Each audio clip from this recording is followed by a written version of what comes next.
I'm Mike Hawkes. And I'm Kevin Spangenberg. Welcome to In Between Charges, the perfect podcast to listen to whilst waiting for your EV to charge. We bring you all the information about what happens in between charges, behind your charge points, and behind the scenes of the EV ecosystem. In the second episode, we take a trip up north to uncover the secrets of the EV capital of the world, Norway. Norway is head and shoulders above every other country when it comes to EV adoption, with over 90% of new vehicle sales being EVs. From removing those notoriously high Scandinavian vehicle taxes to purchase incentives, along with charge plug standardization and the promotion of charging infrastructure in even the most remote areas in the country, Norway is doing and has been doing a little bit of everything to promote EV adoption. Today, we're joined by Norwegian EV expert and advisor for charging and battery technology, Jan Tore Gjøby. Jan breaks down the history of EVs in Norway and explains how exactly these new technologies are able to thrive in some of the harshest weather conditions in the Nordics. So plug in, grab a coffee, or maybe a glass of Norwegian gløgg during this holiday season, and enjoy. We're going to talk a little bit about the case study and the heralded case study around why Norway is such a successful market when it comes to EV adoption, and try to explore and break down a little bit some of the factors that contribute to that. So, Jan, welcome to the show. Thank you. Thank you for having me here. And also joined, of course, by our co-host, Kevin. Welcome. Yep. Really excited for this conversation today. So when it comes to Norway, the data really speaks for itself. If we look at sales, over 90% of cars sold in Norway today are an electric vehicle. And that's a number that has more than doubled over the last few years. Already, and as a result, over 25% of the total car fleet is made up of electric vehicles.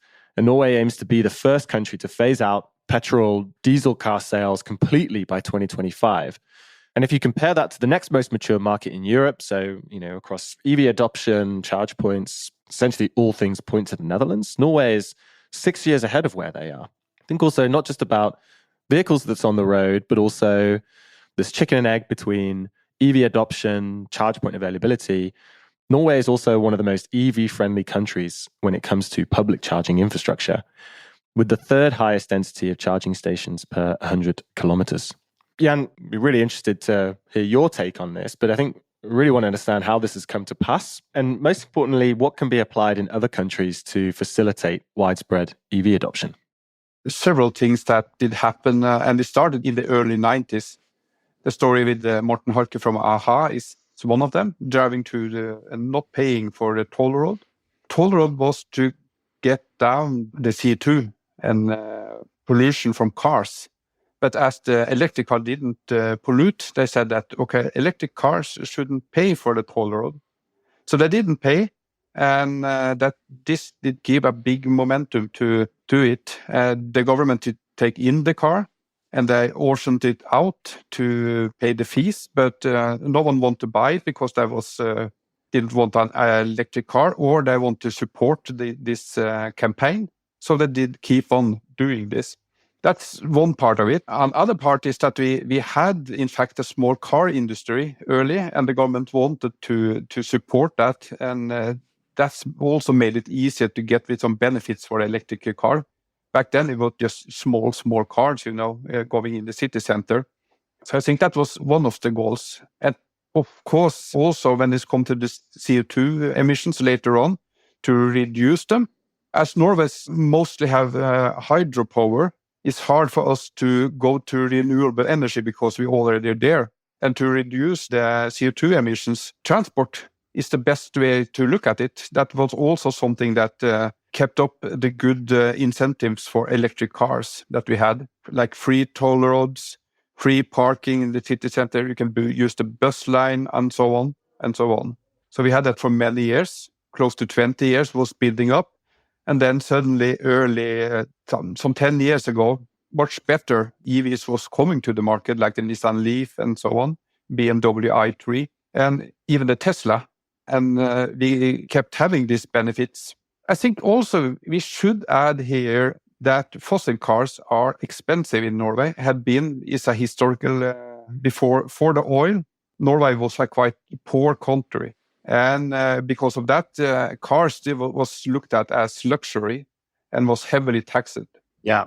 You touched on a few policies there, but maybe we could go into discuss those in a little bit more detail, because as we see in Norway and in other European countries, as the price of EVs, of many models of EVs and brands of EVs, remains kind of stubbornly high. So in the meantime, the government policy and government money kind of has to fill that gap and foot the bill a little bit to make that more appealing and attractive to consumers. So could you discuss a few of those incentives that the government provide and maybe some disincentives that they introduced to push people away from ICE vehicles? Yeah.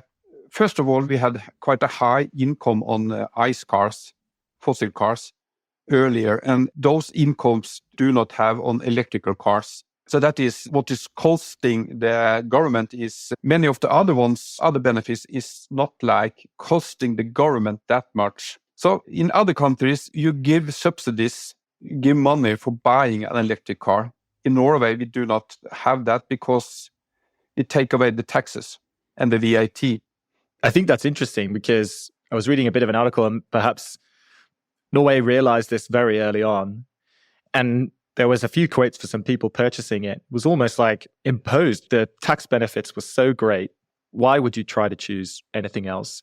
And I think now we see in other markets, there are some incentives that are perhaps a little bit complex to understand.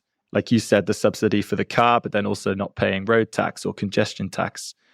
But I think also that availability of those funds, very kind of quickly the tap is turning. And it's almost like countries aren't able to offer the same amount as they might have been able to do, 10 years ago when the volume was much, much lower. I think of the United States and how the big new bill that was passed, one of the things they changed was the subsidy, the $7,500 subsidy on an EV purchase. They moved it up. So instead of a tax credit that you get when you file your taxes at the end of the year, they changed it to a point of sale rebate, because that's just, why not give it to them right away as opposed to, oh, you buy this car and then 8 months later, you're going to get $7,500 back. So we see interesting designs of these policies across countries. And also, I think, Jan, something you mentioned around bus lanes, and we talked about it a little bit before, but I think it's interesting as well, trying to affect consumer behavior and also making their lifestyle and their journeys much easier. So there's not just a monetary incentive, it's also about a behavioral one. This also makes my trip to work much more simple. It makes my longer distance journey much easier. That's right. And yourself driving around Norway, we start to see these incentives change. Is that something that you've started to see as more cars are coming on the road, for example, those incentives which are perhaps directed to consumer behavior become less impactful? Yeah, we see the change as at the toll road. Now we have to pay a bit, not the same as ICE car, but we pay now. I think it's now 50% is the maximum that the electric car can pay compared to the ICE car. And the same with parking, that was free parking. And in a way, I like that because car takes space. Electric car is better than ICE cars in a city center, but even better is to take the train. We must not forget that. And we see now also when it's come to the VAT, we will know it in a couple of weeks when we get the budget. But cars costing, or for the part of the price over 500,000 Norwegian crown, that is around 50,000 euro, we will get the VAT on it. So if you buy a car for 600,000 crowns, the last 100,000 crowns, we have to pay now 25% of VAT on the top. No taxes yet, but maybe they will come. Let's see. We see a change now where we get less and less benefits on electric cars, but also the cars has been so much better and the price is so much lower. Maybe we can discuss a little bit around the infrastructure around the car, and especially that of the EV charging infrastructure. Have there been government incentives for that? How have they promoted and pushed and fostered a positive EV charging environment so that beyond the lanes and beyond the tax rebates and everything, how do you find it charging a car in Norway, and how is that context developed? The charging infrastructure in Norway is relatively good. I always have to say relatively because the amount of cars on the road, it's over 500,000 electric cars, and the number is increasing all the time. With that high amount of electric cars, of course, you need a lot of charging infrastructure. So when people come to Norway, they see that we have a lot of charging stations on each side. They say that this is so good. The location for charging, quick charging, is very close to each other. It's just some kilometers, then you have the next one maybe, especially in the city centers. But with the rapid growth, they also have to increase the numbers of charging stations very fast. And to start with it, we also had some governmental incentives. That started the infrastructure, and now we still have this kind of giving support for building up, but now it is on more areas where we do not have much traffic, where you need some extra money to get a good charging infrastructure, like out in the coast, on islands, and so on. Interesting. Let's maybe, I guess, talk about battery swap at the moment, because for a lot of countries, that's very much 2-3-wheelers. Not yet something that a lot of OEMs are able to deliver in the platform that they've designed for the cars. What's your thoughts on that in Norway? Is that kind of changing? Are some of the manufacturers there starting to look at it more? Yeah, Norway has been a test market for many of the new companies coming and for new vehicles. And the Chinese producer NIO is in Norway. Some weeks back, they opened their second battery swap station, or power swap, I think they call it. And I think that is also an additional and interesting service for EV owners. We're going to see new kind of technologies, because battery swapping gives you several extra benefits. Like you can have battery as a service. You don't have to own the battery. You don't have to worry about the battery is getting old.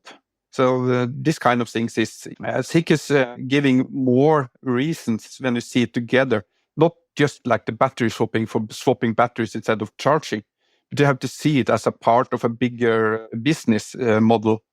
I think that the question of battery longevity is something that's really fascinating. I was reading a little bit earlier about Nissan, in fact. So they were pretty early to market with the Nissan Leaf. That's one of the EVs that's been around for quite some time. And obviously there's a lot of them up in Norway. And what Nissan is finding is that their batteries are lasting much longer than they anticipated. They're outliving and what a Nissan executive, in fact, said, the question is what to do with the battery after it outlives the car. So maybe a decade ago, we thought, wow, we're going to have what are we going to do when all the batteries are dead? But these batteries are proving to be really resilient and last a long time. And so now the question is becoming, what do we do with a 70%, if there's a battery that still is 70% as effective 10 years down the line, how do you do that? And I guess Norway will be a great canary in the coal mine to see since you're so far ahead on that curve of EV adoption, is how does Norway and OEMs, car manufacturers, how do they approach this issue of batteries that are maybe at the end of the car life cycle, but then what do you do with them after that? Yeah.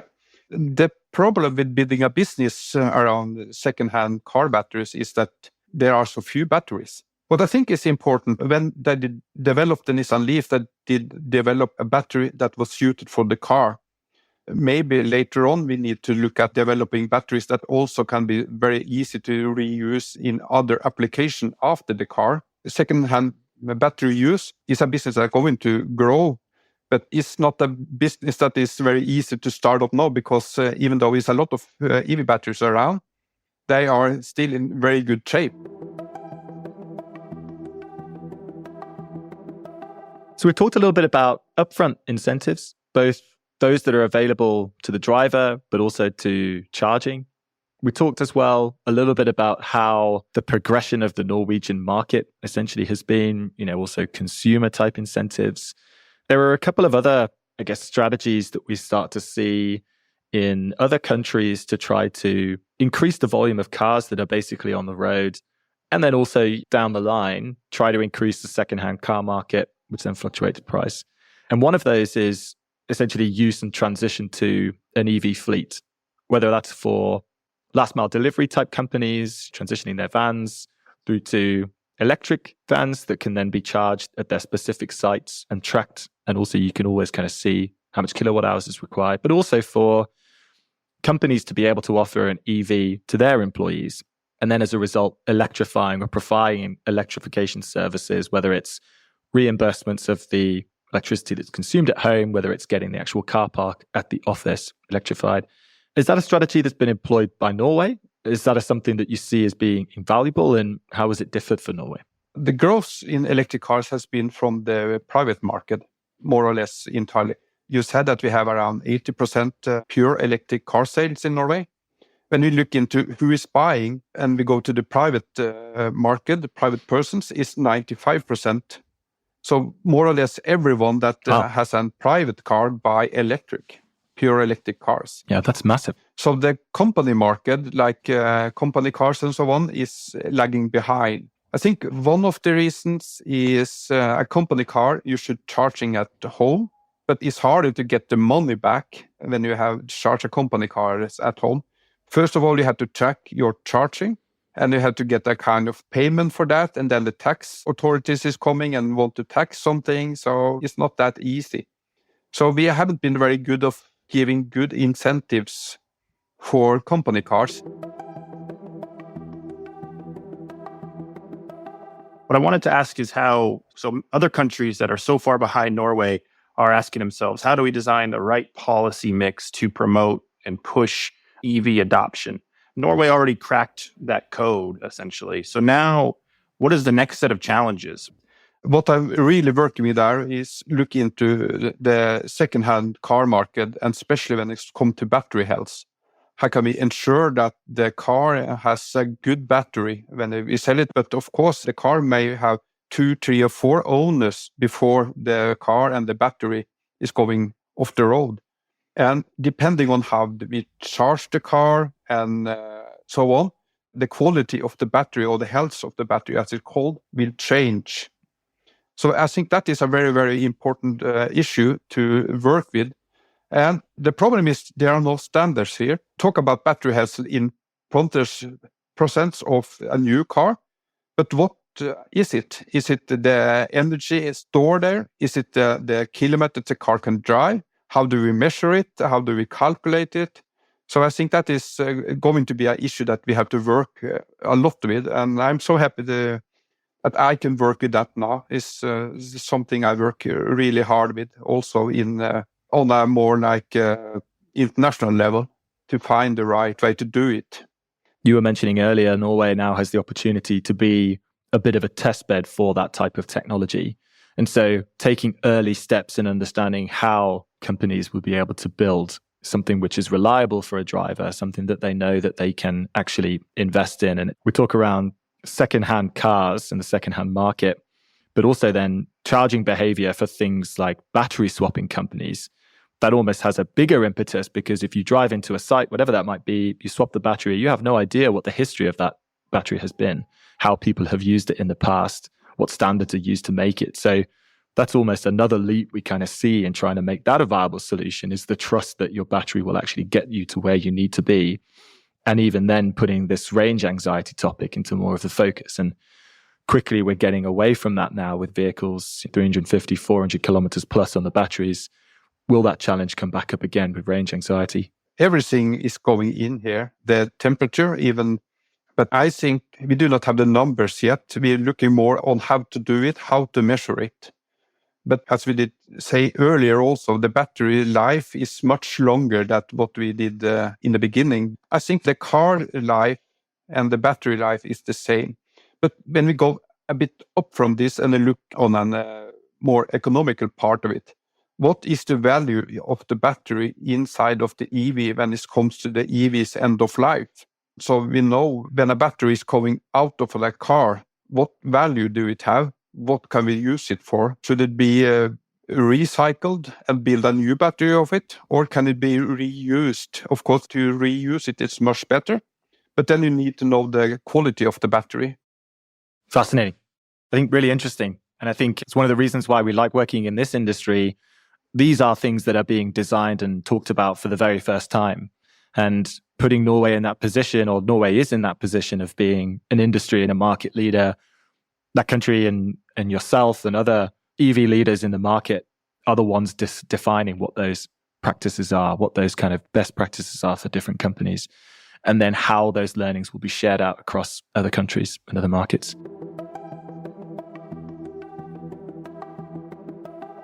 Are you also working with other countries and organizations to help define this and also help facilitate their journey towards mass EV adoption? When this comes to charging infrastructure, I have to build that out. Then I've been working for several years in Norway to standardize it and so on. Because if you go a few years back in Norway, say, but what kind of plug should I have on the car? But the plug has been standardized for 10 years in Europe, the Type 2 plug, but still there's a lot of confusion around it. So standardization is very important.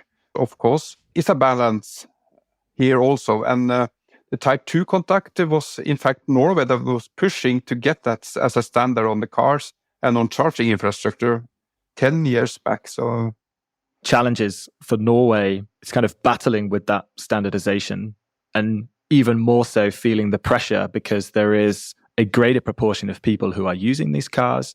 There's a greater risk for variance and the impact that will ultimately have on not just people's experience, but also how energy is being brought out from the grid, the capability to be able to dynamically manage load, for example. Is that something that we have a standard for yet? Is it something that people are actually aware of? Is that also affected by, I don't know, the choice of vehicle that someone has and the choice of software, of course, that they're using? Yeah, the interface, when you take load balancing for AC, the interface is the Type 2 plug. And of course, we have that had that possibility for many, many years.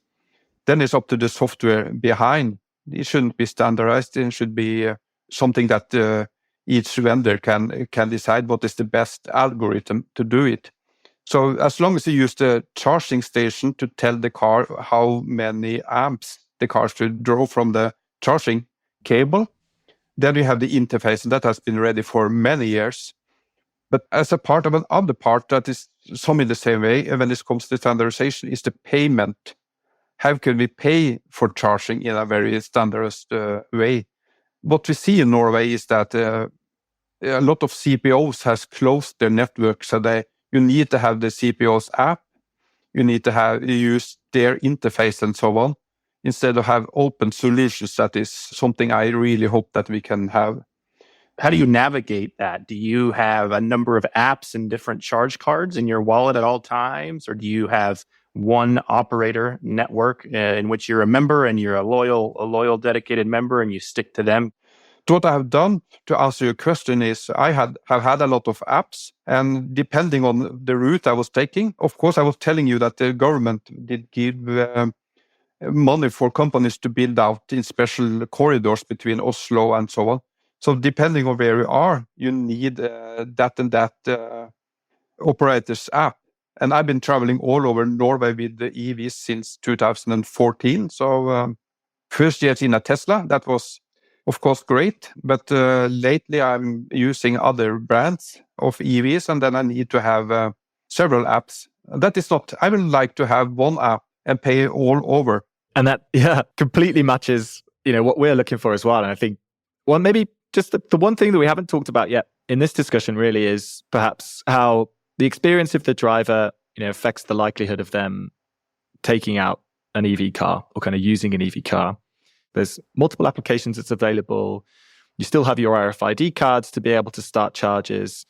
You have maybe very mixed reliability of the charge points that you come to. There's a lot of these things. Range anxiety as well. Can you help us understand a little bit what goes on inside the consumer's mind in Norway and how that might have also affected adoption? For a new owner of EV that has been filling petrol before, very easy. You can pay with your credit card on the pump, or you can even go into the shop and pay there. Then you come to a charging station. There's no one around to help you, and you need to download the app and get into it. And that is a hard start of it. So I always, when people say that they want to buy an EV and they're going to do this journey, then I say, before you take the journey, take your car and quick charge it, not for many minutes, but to see that you can start it up and stop it. Do it several times. Ensure that you have the apps, and use also different operators to see the different types to have. It's not a good thing, not a good user experience at all. So that is something we have to work with. And here we have to work together, I think, like NIF, the organization I work for, together with the CPOs and maybe also the government sometimes, to get the best solution for the users. And it brings me back to, and I think, Kevin as well, you remind us, the Super Bowl ad that was, I can't remember if it was last year or the year before, from Will Ferrell. Norway, country that has harsh conditions, definitely big topic when it comes to EVs. And yet it's the country that has the highest rate of adoption, the highest kind of growth rate, and arguably one of the best kind of charging experiences so far. So using that as an example to maybe change other people's perception of the fact that it is possible and there are changes that you might make to your lifestyle. It's not about getting to A to B. It's then how do you get from A to B? What are some of the stops that you're going to be taking? And adding on additional time perhaps to your journey, you're able to do some of the work in the car, for example. It is a change in how we view transport. It is a change in how we use that time and an opportunity to shift that a little bit. As long as you have the cars are good enough. It can, of course, be better, and you need to have a quite good charging infrastructure. I think here in Europe, we have at least in the northern part, maybe some of the southern part is not that good. We have charging infrastructure. So it's now the mindset, how do you do it? And sometimes when you're going for a long trip, make it to a journey, not just a transportation. I think back to when I was younger and pre-smartphone days, and when we had to do a road trip, and it was maybe to an area that we didn't know for a soccer or football game. And my parents, we'd had to print off the directions before. We'd print off 3 pages of directions, and that's how we would get there. And then, of course, with the advent of smartphones, we've all been so kind of blessed and lucky, and we just, okay, I just got to type in a quick address, and it's going to take me there, and I don't need to think. We've thought about planning journeys before, and so when people use that as a cop-out and excuse, oh, where am I going to charge? I'm like, well, there are places to charge in most countries. There are plenty of places to charge. Might take a little bit of foresight, a little bit of planning, but we're all used to that. We plan a number of things, and I don't think it's too much of a valid excuse anymore. You're going to have to stop somewhere, and so it's a matter of just planning that out and finding the spot. So it's really not as big of a burden as people make it out to be. No, that's true, but then it's back to stop is not the problem, but it's very important to make it easy. But I think also a couple of years ago, me and my wife, we did go from Norway to Italy in a BMW i3, 200 kilometers range. That was a fantastic journey because we had to stop quite often at 5-6%, and the charging curve goes down quite rapidly. But we never get out to the car before it was 95 to 100% because we was talking with people. We were enjoying the trip. So make it to a journey. That's the takeaway. I love it. Yeah.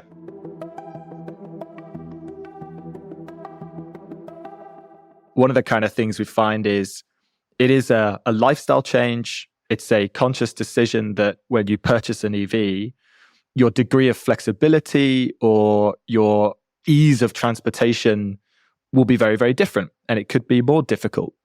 And I think, Jan, what do you think about that? How do you think that consumers will need to get over that mental barrier almost to start seeing EV as a valuable choice, not just for sustainability, but also for themselves?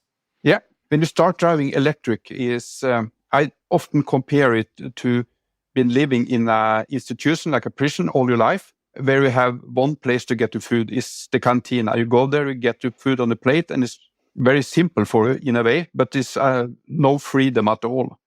Then you get out of the institution, and you have to fix your food yourself. But you have to take responsibility, and you have to find the best solution for you, and that will also vary if for different situations.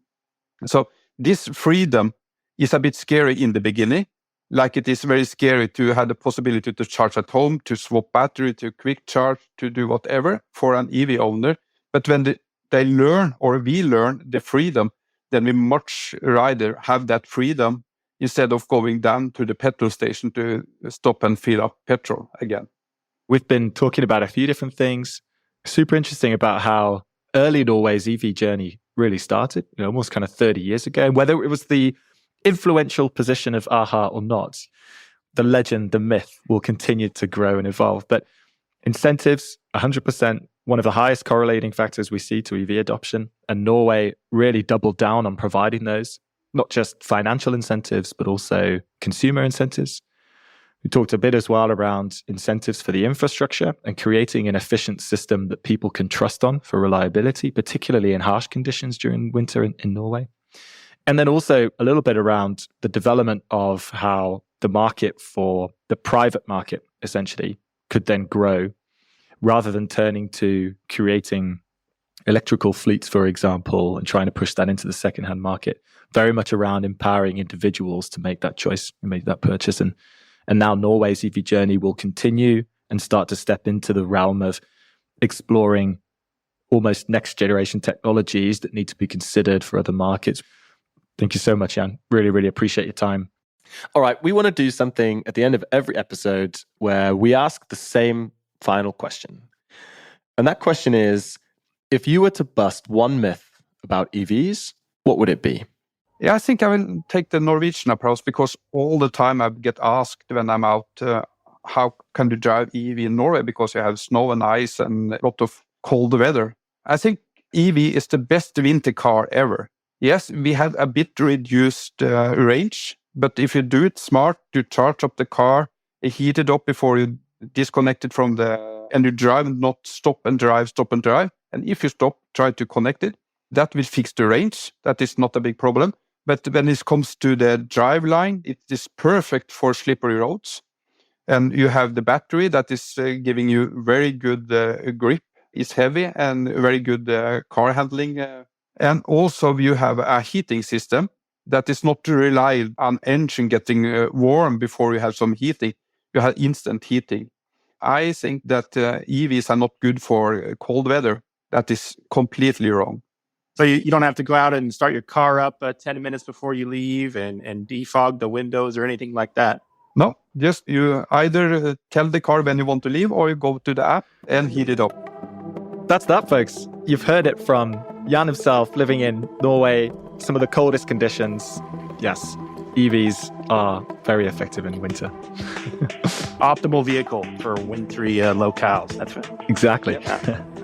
Fantastic. Jan, thank you so much. Thank you for having me. In Between Charges is a podcast produced by Monta, the charging software for all your EV needs. And we're really excited to kick things off in 2023. Who do we have lined up, Kevin? In our next episode, we have the CEO of Hubject, Christian Hahn, who will join us to explain the future of EV charging interoperability across Europe. Fantastic. Thank you. It was an excellent conversation. Can't wait for everybody to hear. And also, we'd love to hear what you think. So if you want to keep up, contribute with your questions, feedback, latest news about the show, follow Monta on Instagram, LinkedIn, Twitter, and Facebook. And that'll do it for us today, folks. See you next month. Have a Merry Christmas.